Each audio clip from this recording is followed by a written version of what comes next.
여러분 안녕하십니까? 경제현장을 시작합니다. 코로나19에도 수출 대기업엔 햇볕이 들고 있습니다. 하지만 중소기업들은 여전히 그늘에서 벗어나지 못하고 있죠. 불합리하고 불공정한 시장 질서, 그리고 원자재값 상승 등이 어려움을 가중시키고 있습니다. 저희 SBS 비즈 경제현장 오늘 팀은 앞으로 사흘간 중소기업들이 겪고 있는 불공정, 불균형, 불합리 등 이른바 신경제 산부를 집중 조명해 보겠습니다. 유튜브 실시간 댓글 의견 주시면 토론에 반영하겠습니다. 경제현장 오늘입니다.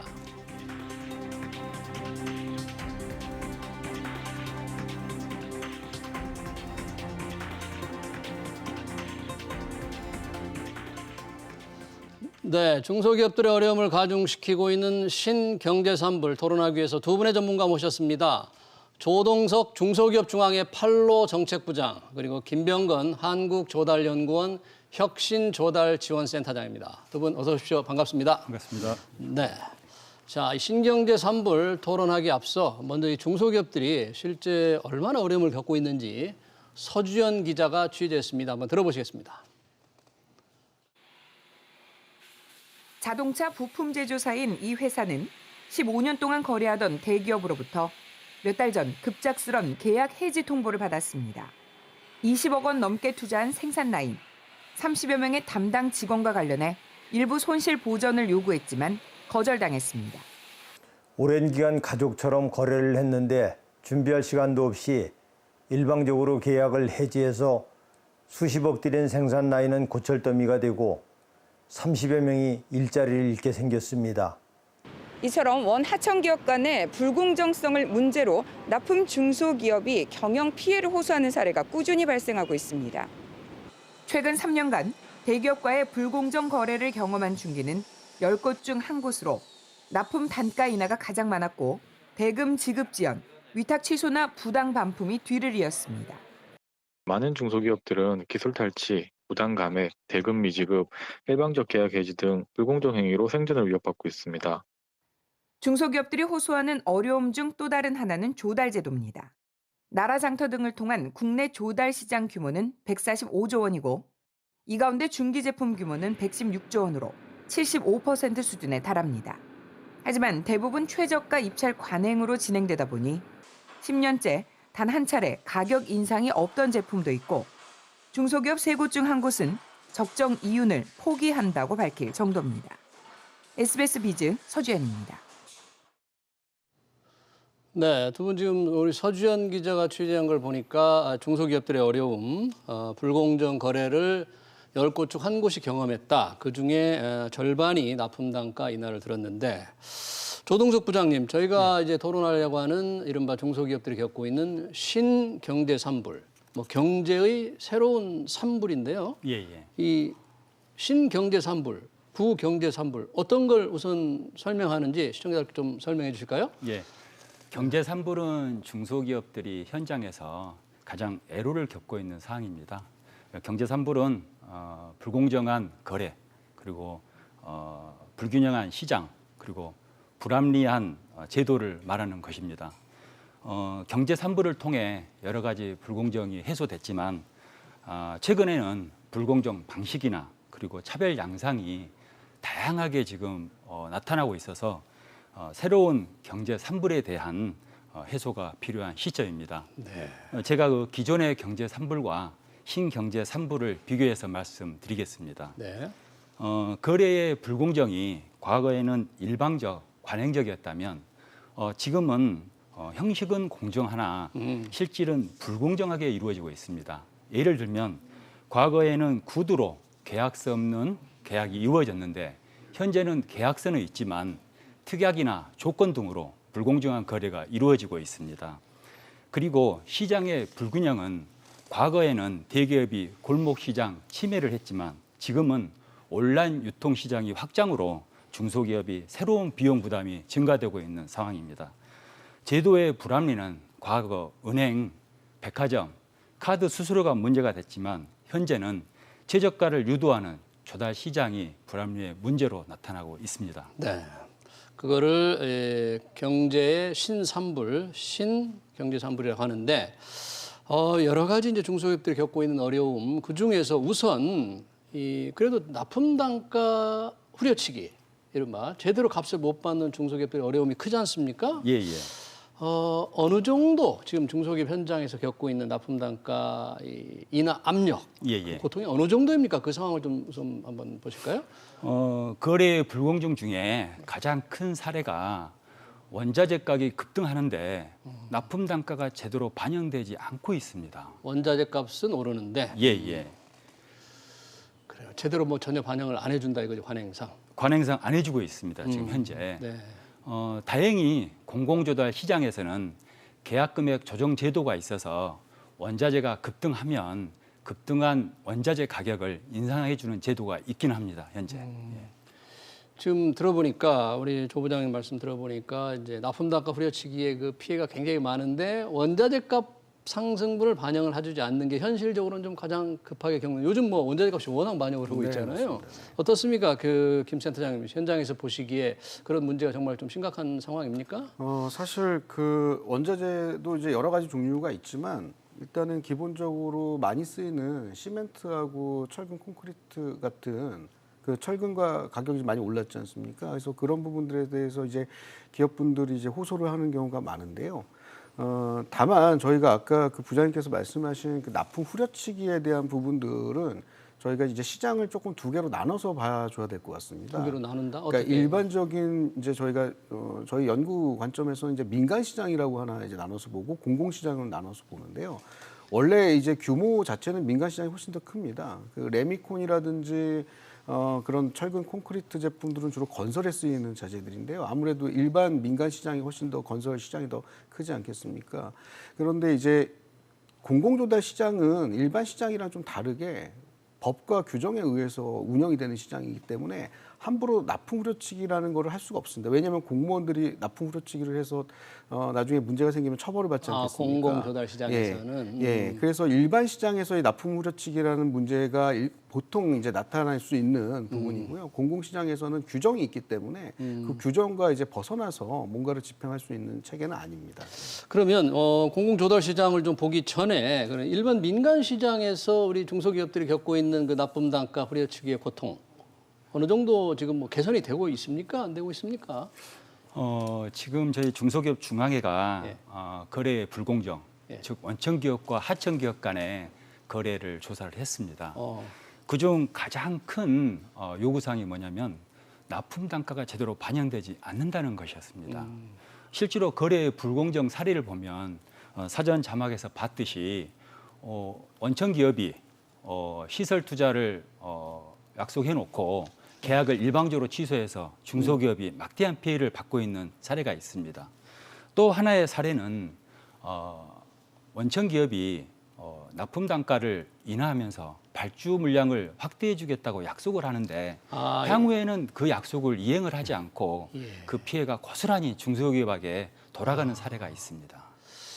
그런 것들이 뭐 어느 정도 이제 빈번하게 일어나고 있는지 뭐 일반 관행이 어느 정도 되어 있는지 뭐 중앙에서는 좀 이렇게 파악을 하거나 걱정하시는 분야가 있습니까? 어느 정도 일어나고 있었다고 볼 수 있습니까? 예, 중소기업 중앙에서는 중소기업이 이러한 납품 단가가 제대로 반영되지 않은 것을 좀 더 제도적으로 확실하게 하기 위해서 납품 단가 조정권을 만들어서 중소기업이 실제로 납품 단가를 제대로 받을 수 있도록 하고 있습니다. 납품 단가 조정권. 예, 예. 그럼 뭐 하청업체와 원청업체 간에 회의를 하는 뭐 이런 형태겠네요. 예, 예, 그렇습니다.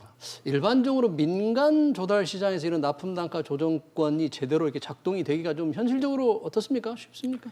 쉽진 않습니다. 왜냐하면 그 어떻게 보면은 저희가 이제 시장이라는 게 뭐 시장 경제 논리에서 봤을 때 이제 이 각 기업들의 어떤 그 경영 이익을 위해서 추구를 할 텐데 지금은 이제 뭐 여러 가지 이제 코로나19 상황으로 이제 경제가 어렵다 보니까 이제 대기업들도 결국에는 본인들의 이익을 남기는 관점에서 원가 절감이라든지 이렇게 하려면은 결국에는 이제 그런 부분들을 하청 기업들한테 이제 전가시킬 수밖에 없는 그런 사태가 이제 벌어지는 거죠. 근데 이제 그게 이제 너무 지나치게 될 경우에는 같이 일단은 시장이 무너지는 이제 상황이 될 수 있기 때문에 아까 말씀하신 것들 중앙의 차원에서 이런 납품 조정 이제 조정할 수 있는 그런 장치들을 마련하는 것인데요. 사실 지금은 이제 뭐 대기업이나 중소기업이나 어디나 지금 어려운 상황이다 보니까 그런 일들이 조금 더 많이 좀 부각돼서 드러나는 것 같습니다. 네. 사실 최근에 그 사고가 많이 나잖아요. 공사 현장 사고. 예, 그런 예, 경우에도 이 하청 과정에서 가격을 너무 낮게 하다 보니까 네. 일정을 당겨야 되고 그러다 예, 보니까 큰 사고로 이어지는 경우가 많이 있어요. 예, 예. 중소기업들은 원치 않게 큰 사고를 내는 이제 주범이 돼 있는데 그게 이제 가격 반영이 제대로 안 되기 때문 아닐까 싶어요. 그렇습니다. 네. 자, 이 공공 조달 문제는 특히 이제 중소기업들이 지금 참여도가 굉장히 많은데 그 과정에서 가격을 어떻게 이제 적용받느냐 이게 이제 심각한 이제 중소기업들 걱정거리잖아요. 우선 김병건 센터장님, 지금 공공조달 시장 규모 네. 그리고 거기에 참여하는 우리 중소기업들이 어느 정도 참여하고 있는지 네. 그 상황은 어떻습니까? 진짜. 일단은 저희가 공공조달 이제 시장이라고 아까 그 보도자료에서 나왔지만 145조 원 규모라고 하는데요. 이거를 그냥 이렇게 추상적으로 보면 이해가 안 되실 텐데 일단은 공공조달이라는 거는 정부가 국민들에게 공공 서비스를 제공하기 위해 필요한 어떤 물자를 이제 구매하는 행위라고 설명할 수 있습니다. 근데 그 물자라는 거를 저희가 물품, 그러니까 이 유형의 어떤 이런 제품들을 물품이라고 하고요. 그 다음에 무형의 어떤 서비스를 용역이라고 하고요. 그 다음에 건설도 그 안에 포함이 됩니다. 그 총 규모가 한 145조 원이라고 얘기를 하는데요. 우리나라의 2020년 기준으로 정부 지출이 한 510조 원 정도 됩니다. 그 중에 30%를 차지하는데요. 근데 510조 원이라는 이 재원은 결국엔 국민의 세금으로 만들어지는 것 아니겠습니까? 그렇죠. 결국에는 공공조달이라는 거는 국민들을 대리해서 정부가 뭔가를 사는 행위라고도 설명을 할 수 있는데요. 여기에 이제 지금 그 전체 이 145조 원 중에서 중소기업이 차지하는 비중이 약 80%라고 이해를 하시면 됩니다. 아까는 75%라고 나와 있지만 사실 145조 원에서 116조 중소기업의 실적만 단순 계산해도 80% 정도가 되거든요. 예, 그 정도의 규모고 이제 이제 제품만 봤을 때 저희가 중소기업 수가 한 600만 개 정도라고 봤을 때 그 중에서 제조업체가 저는 이제 단순 계산법으로 한 10% 정도 봅니다. 5, 6만 개 정도의 제조업체가 있는데 그 중에서 또 한 10% 정도 지금 공공조달에 참여하는 제조업체가 한 4, 5만 개 정도 수준이거든요. 전체 제조업체에서 한 10% 정도? 네, 맞습니다. 왜냐하면 한 1%네요. 네, 그렇죠? 맞습니다. 네. 왜냐하면 공공조달 시장은 굉장히 이 품목이 다양한 시장이라기보다는 공공에서 필요로 하는 거를 하는 시장이기 때문에 네, 조금 규모가 작아진다고 보실 수 있습니다. 조동석 부장님, 지금 보니까 공공조달 시장 145조 원에서 한 116조 원, 그러니까 80%를 우리 중소기업들이 차지하고 있으니까 굉장히 큰 시장인데 중소기업들이 겪는 그 어려움 어떤 게 지금 가장 이 중소기업들이 어려움을 호소하고 있는 게 어떤 겁니까? 중소기업에게 있어서 조달 시장은 성장 사다리입니다. 공공조달 시장을 통해서 매출이 늘고 그리고 시장 진출을 위해서 기술 개발하는 등 선순환 구조를 가지고 있습니다. 누구나 알고 있듯이 중소기업이 공공조달 시장에 참여하는 이유는 첫 번째, 민간 시장에 비해 마케팅 비용이 들지 않는다는 것입니다. 그리고 두 번째는 대금 결제가 확실하고 세 번째는 계약 이후에 성금을 미리 받아서 자금을 유통할 수 있는 이런 장점을 가지고 있습니다.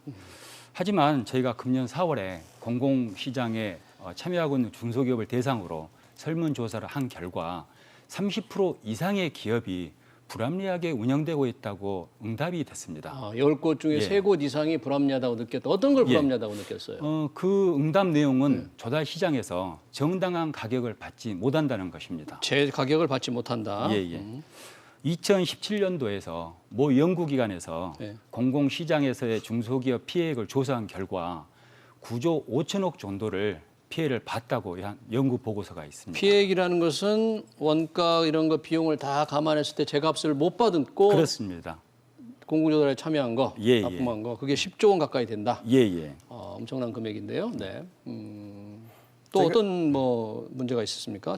제가격 받지 못하는 게 가장 큰 건가요? 그리고 공공조달 시장에서 애로를 말씀을 드리면 수요기관에서 가격 결정을 할 때 낮은 기준 그리고 거래된 사례 중에서 낮은 가격 사례로 가격을 산정하다 보니까 저가 수주로 중소기업의 피해를 받는 사례가 다수 있습니다. 저가 수주. 사실 뭐 민간에서도 마찬가지인데 지금 김병헌 센터장님 낮은 가격으로 하다 보니까 이제 저가 수주해서 피해를 보고 있다. 그 규모가 9조 5천억 가량 네. 된다는데 이게 지금 최저가 입찰 제도는 폐지됐나요? 네, 맞습니다. 네. 그 제도는 폐지됐는데 실질적으로는 최저가 입찰 제도로 운영되는 모양이죠. 이런 불만이 있다는 것은? 그것은 아니고요. 네. 저희가 낙찰 제도가 여러 가지가 있지만 최저가는 정말 순수하게 가격만 보고 경쟁을 했던 것이고요. 그렇게 되면 이제 여러 가지 중소기업들의 피해가 오기 때문에 가격 이외의 기술도 보고, 그다음에 최근에는 이제 사회적 가치도 보고, 사회적 가치라는 거는 고용을 잘하고 있는지 뭐 이런 것들에 대한 가점 형태로 이제 반영할 수 있게끔 가격만 말고 다른 이제 지표들도 같이 넣어서 이제 평가를 하게끔 되는데요. 다만 이게 모든 기업들이 고용을 잘 한다라고 제시를 하게 될 경우에는 동일한 점수를 받기 때문에 결과적으로는 이제 가격 경쟁으로 갈 수밖에 없는 구조가 만들어지는 게 이제 일부 있기 때문에 이제 그런 것들을 이제 말씀하시는 거고요. 그리고 제가 아까 말씀드렸듯이 9.5조 원이라는 이제 피해가 있었다. 네. 이게 어떻게 보면 이제 중소기업들이 공공조달 시장에서 굉장히 피해를 보는구나라고 생각을 하실 수 있겠지만 굉장히 큰 금액 같은데 9조 5천억 원. 네, 9조 5천 굉장히 큰 금액이죠. 근데 저희가 반대 입장에서 생각을 해보면 저희가 공공조달 시장이 결국에는 국민의 세금으로 만들어진 시장이라고 말씀드렸지 않습니까? 9.5조 원만큼 국민의 세금을 아껴서 썼다라는 얘기가 되는 겁니다. 거꾸로 네. 생각해 보면 네. 세금을 아껴 썼다. 네. 왜냐하면 이 9.5조 원이 산정되는 근거를 보면 저희가 이 낙찰 제도라고 하는 것은요. 예를 들어서 100만 원짜리를 우리가 필요로 하는데 기업들이 이제 제한을 하지 않습니까? 그러면은 100만 원을 제한하는 기업도 있고 90만 원 제한하는 기업도 있고 80만 원 제한하는 기업도 있습니다. 근데 이제 뭐 가격이 좀 비중이 좀 높다고 봤을 때 그럼 80만 원을 제한한 기업이 낙찰을 받게 되지 않습니까? 그러니까 요 원래의 어떤 예산과 그다음에 정말 실제로 낙찰을 해서 정부가 사기로 결정한 가격과의 그 차이, 지금 20만 원의 차이가 있지 않습니까? 그 차이의 총합이 9.5조 원이라는 겁니다. 예. 그러니까 그렇다는 얘기는 정부가 열심히 잘 그 낙찰을 평가를 해서 돈을 아꼈다는 얘기가 되는 거거든요. 정부가 돈을 아낀 결과 입찰에 성공한 중소기업들은 좀 손해를 봤다. 보기에 따라서 양쪽에 이렇게 보는 시각이 좀 다르고 과연 손해인지 아닌지를 평가하기도 좀 어렵다고 이렇게 생각이 될 수 있는데 어떻습니까, 부장님? 저희들이 이제 중소기업 대상으로 해서 일부 품목에 대해서 가격 조사를 한번 해봤습니다. 해봤더니 10년간 오르지 않은 품목이 다수 있었습니다. 10년간 납찰과 똑같아요? 똑같습니다. 물가는 얼마나 올랐는데 그럴까요? 그렇습니다. 네. 그런 현상이 있어요. 10년 전에 비하면 2배 정도의 물가 상승이 있었음에도 불구하고 가격이 오르지 않았고 또 일부 품목의 경우에는 비정상적으로 거래된 또 낮은 거래된 사례를 바탕으로 해서 가격이 지속적으로 내려가는 품목도 있었습니다. 가격이 내려가는 예. 품목도 있다. 예. 그럼 원가 절감을 할 수 없는 상황에서도 가격이 내려가면 손해를 봐가면서 납품을 했다고 지금 해석할 수 있나요? 일부 피해를 받은 중소기업이 있습니다. 아까 말씀드렸듯이 중소기업이 조달 시장에 참여하는 이유는 마케팅 비용이 필요 없고 그리고 안전한 결제 대금 때문에 그런 피해를 받더라도 참여하는 경우가 다수 있습니다. 네. 그러면 뭐 이렇게 계속 낮아지는 것을 막는 낙찰가 하한율이라는 게 있잖아요. 네, 맞습니다. 그럼 어떻게 운영이 되고 있습니까? 제대로 작동을 안 합니까? 네. 낙찰환율은 아까 말씀드렸듯이 공공조달 시장은 규정에 어겨서 만약에 뭔가를 하게 될 경우에는 그 구매 담당자라고 하죠. 공무원들이 처벌을 받기 때문에 그 규정대로는 진행을 해야 되는데요. 낙찰환율이라는 것은 사실은 아까 말씀드렸듯이 이제 80만 원을 제시한 기업이 있을 때 그 밑으로 더 떨어지면 그때부터는 덤핑이 되는 형태가 되고 그것은 또 제품의 품질에 문제를 준다라고 생각을 하기 때문에 낙찰 하한율이라는 걸 두면서 가격이 더 떨어지지 않게끔 중소기업을 보호하기 위한 제도입니다. 근데 그 하한율이 너무 낮게 설정돼 있지 않았을까 하는 생각도 들 수 있겠어요? 어떻습니까? 예를 들어 100만 원이라고 그러면 예. 중소기업은 통상 80만 원에서 88만 원에 낙찰을 받게 됩니다. 하지만 일부 제도 같은 경우에는 80% 이하로 낙찰되는 경우도 있고 심지어는 없는 경우도 있습니다. 낙찰 하한율이. 이런 부분에 있어서는 제도 개선이 필요한 사항입니다. 제도가 좀 바뀌어야 될 것도 좀 있다고 하는데. 우리. 네, 그 부분은 이제 낙찰 제도가 굉장히 많습니다. 그래서 사실은 일반 이제 기업분들도 많이 공공조달을 어려워하시는 이유가 제도가 좀 많기 때문인데요. 아까 말씀하신 낙찰률이 없는 경우에는 오히려 거꾸로 그 제도들을 도입한 이유는 가격보다도 다른 요소들을 더 많이 보겠다라는 목적으로 사실은 도입됐던 겁니다. 예를 들면 지금 유럽 같은 경우에는 이제 기후 변화나 이런 것들이 중요해지고 지금 탄소 중립 같은 경우가 이제 중요하다 보니까 우리가 가격보다 환경적인 요소를 좀 더 보겠다. 그래서 다른 지표들을 더 많이 보다 보니까 가격에 대한 어떤 장치들보다도 다른 지표들을 좀 더 우대하는 형태로 진행이 되다 보니까 처음에는 이제 그런 제도들이 처음에 도입될 때는 그 지표가 잘 활용이 되는데 기업들이 보통 이제 시간이 지나면 기술들이 좀 비슷비슷해집니다. 그러다 보니까 아까 말씀드렸듯이 동일한 점수대를 받게 되면 결국에는 가격 경쟁으로 이어지는데 그렇게 될 경우 낙찰환율이 만약에 장치가 없는 그런 낙찰 제도에서는 일부 가격 덤핑이 일어날 수 있는 그런 요소가 이제 존재한다라는 거죠.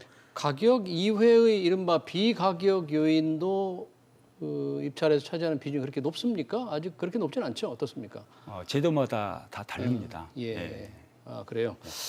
그러면 이 시장 가격보다 좀 훨씬 낮게 이렇게 입찰가가 정해진 경우, 뭐 굉장히 저가 계약이 이루어지는 경우도 상당히 많겠네요, 현실장에서는. 예, 현장에서는 조달 가격이 시장 가격보다 더 낮게 지금 책정이 돼 있다 이런 의견이 많이 있습니다. 예. 그러면 그 가격을 하여튼 뭐 현실화시키는 게 참 어려울 텐데.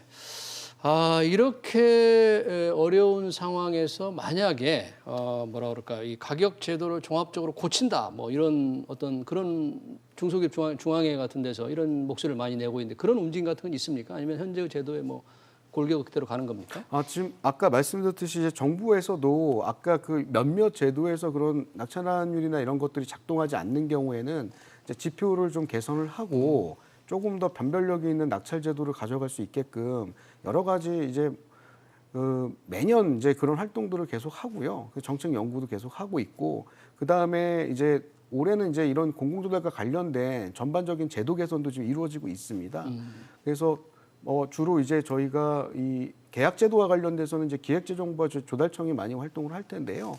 아마 중소기업 중앙회하고 그런 그 기업들의 애로사항들을 계속 청취하면서 제도 개선할 부분이 없는지 이런 것들 계속 살피고 있는 것으로 알고 있습니다. 제도 개선 관련하면 늘 얘기 나오는 게 원자재 값이 오르면 오른 만큼 납품 단가를 올려줘라. 납품 단가 연동을 시켜달라는 요구하잖아요. 그 예. 연동제 같은 건 어떻게 지금 뭐 대화가 되고 있습니까? 지금 공공조달 시장에서는 원자재 가격이 급등하면 계약 금액에 즉시 반영을 하도록 이렇게 돼 있습니다.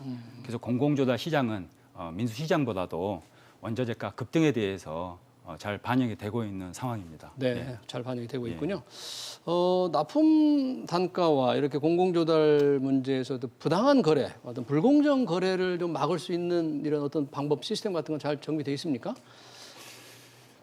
불공정을 경험한 중소기업에게 대응을 하냐고 물어봤더니 예. 10곳 중 8곳이 그냥 순응한다고 이렇게 대답을 했습니다. 대응을 못한다. 예. 그리고 분쟁 조정이나 거래 중단 같은 적극 대응은 10곳 중에 한 곳 정도만 이렇게 하겠다고 이렇게 응답이 돼 있습니다. 그러니까 불공정하다 생각하는 것에 대응을 하려다가 아예 그냥 거래가 끊겨버리는 예. 그런 이제 피해를 받기 때문에 그런 거죠. 그렇습니다. 예. 그럼 불공정 거래에 어떤 대응할 수 있는 어떤 수단이 결국 없는 상황이네요.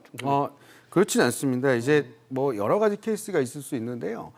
예를 들면은 가장 많이 집행을 하는 조달청 같은 경우에는 이제 그런 불공정한 일이 이제 발생했을 경우는 아까 말씀드렸듯이 공무원 자체가 문제가 되기 때문에 그런 것들은 거의 일어나지 않는다고 봐야 되고요. 근데 다만 저희가 전체 한 838개의 공공기관이 있다라고 볼 수 있는데요. 그들이 결국에는 구매자인데요. 일부에서 이제 구매 담당자들이 이제 그런 부분들 일부 이제 중소기업한테 조금 좀 억울할 수 있는 뭐 그런 일들이 이제 뭐 좀 사각지대라고도 볼 수 있는데 이제 그런 부분들이 좀 발생하기 때문에 그런데요. 사실 지금 여러 가지 채널에서 이제 기업들이 억울함을 호소할 수 있는 채널들은 좀 다양하게 있고요. 예, 그럼에도 불구하고 저희 제도가 계속 개편되지 않습니까? 그래서 그런 부분들은 이제 앞으로의 계속 숙제라고 보고 있고요. 그리고 이 가격과 이제 공공조달 시장에서의 가격과 관련된 문제는 꼭 비단 우리나라뿐만이 아니라 전 세계의 공공조달 시장에서 이제 계속 갖고 있는 숙제입니다. 예, 상황이 항상 이 경제 상황이 바뀌기 때문에 예, 그런 부분들은 계속 이제 개선해 나가야 될 과제라고 생각을 합니다. 네. 이제 중소기업들이 또 시장에서 겪는 것들이 이제 작은 아주 조그마한 위반 사안에 대해서도 과도하게 제재를 한다. 예, 예. 너무나 이 과도한 제한이 많아서 피해가 크다 이런 불만이 많은데 상황이 뭐 그 정도로 심각합니까? 어떻게? 조달 시장에서 부정당 행위를 하게 되면 입찰 제한과 가징금을 부과를 시키고 있습니다. 그런데 그 행정 제재가 너무나 획일적이고 그리고 경미한 사안에도 제재를 하고 있습니다. 작은 사안에도 예를 들면 단순 계약 불이행의 경우에도 계약 보증금과 손해배상을 하고 있습니다. 그럼에도 불구하고 입찰 첨가 제한이나 과징금을 부과시키고 있고요. 그리고 입찰을 한 후에 낙찰자 결정 전에 취소를 한 경우에도 부정당으로 간주돼서 입찰 첨가 제한을 하고 있습니다. 현재. 그러니까 중소기업들이 걱정하는데 부정당한 행정 제재의 문제, 네. 너무 작은 거에도 정부가 네. 과도하게 제한을 한다. 네. 뭐 현실에 대한 이런 불만과 어려움이 있으니까 이제 저런 호소를 하는 건데 네. 어떻습니까? 네, 사실은 이제 공공조달 시장이 우리가 일반 자유로운 시장보다도 국민의 아까 세금으로 이루어져 있기 때문에 좀 엄격하게 집행해야 되는 측면이 있습니다. 그러니까 왜냐하면 어떤 잘못한 기업이 들어와서 또 시장에 물을 흐려놓을 수 있는 부분들을 이제 좀 강하게 좀 차단하고자 하는 그런 부분이 분명히 있는데 아까 부장님이 말씀하신 것처럼 일부 뭐 내가 조금 잘못했는데 그게 이제 아예 뭐 시장에 못 들어갈 정도의 이제 제재를 받는 느낌으로 이제 다가서는 그런 부분들.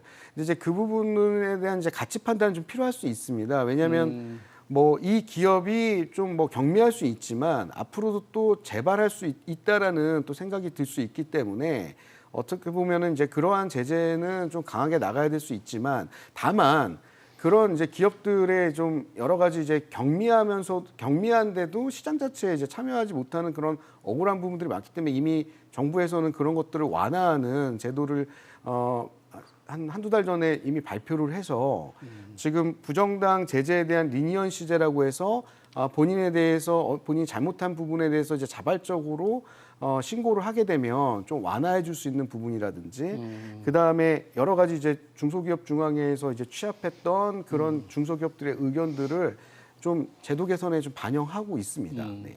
뭐 이제 정부나 이런 데 제도 개선에 반영한다고 하지만 실제 중소기업들이 겪는 것은 뭐 전혀 큰 도움이 안 된다는 그런 데 불만이겠죠. 아무래도 일자리의 뭐 80% 이상이 중소기업이니까 이 공공조달 시장에서 중소기업들이 꼭 바라는 사항 이거는 좀 빨리 고쳐야 되겠다. 이것만은 좀 해줘야 됐다. 이런 사항은 어떤 게 있을까요? 종합해 주신다면.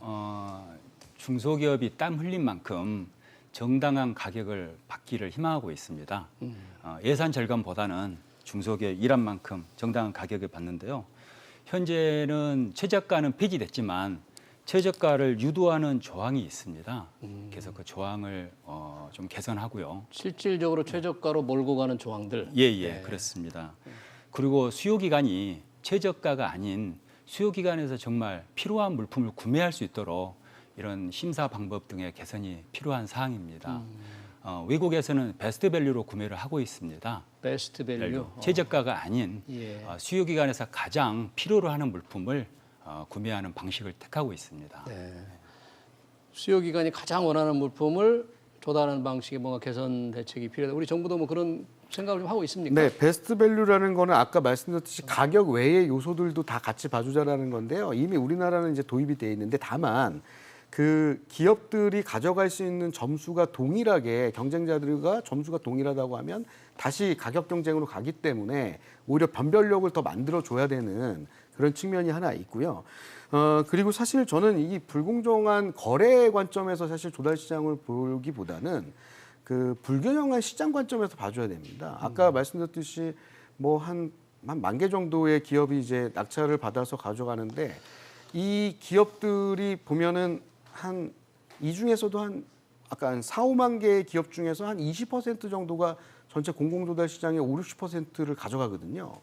그러니까 어떻게 보면은 중소기업 내에서도 그 서로 간의 불공정한 경쟁들이 일어난다라는 거예요. 아까 말씀드렸듯이 원래는 본인들이 적정한 가격으로 입찰에 들어가고 선의의 경쟁을 이뤄내야 되는데 내가 좀 손해 보더라도 일단은 이 입찰 내가 따고 보자라는 측면이 경쟁 시장에서 발생하기 때문에 일단 중소기업계에서도 그런 부분들은 최대한 자정적인 노력이 필요하다고 생각을 합니다. 네, 잘 알겠습니다. 네, 지금까지 불합리한 조달 시장, 또 거래 불공정 문제를 토론해봤습니다. 조동섭 중기중앙회 판로정책부장 그리고 김병건 한국조달연구원 혁신조달지원센터장이었습니다. 두 분 고맙습니다. 감사합니다. 네.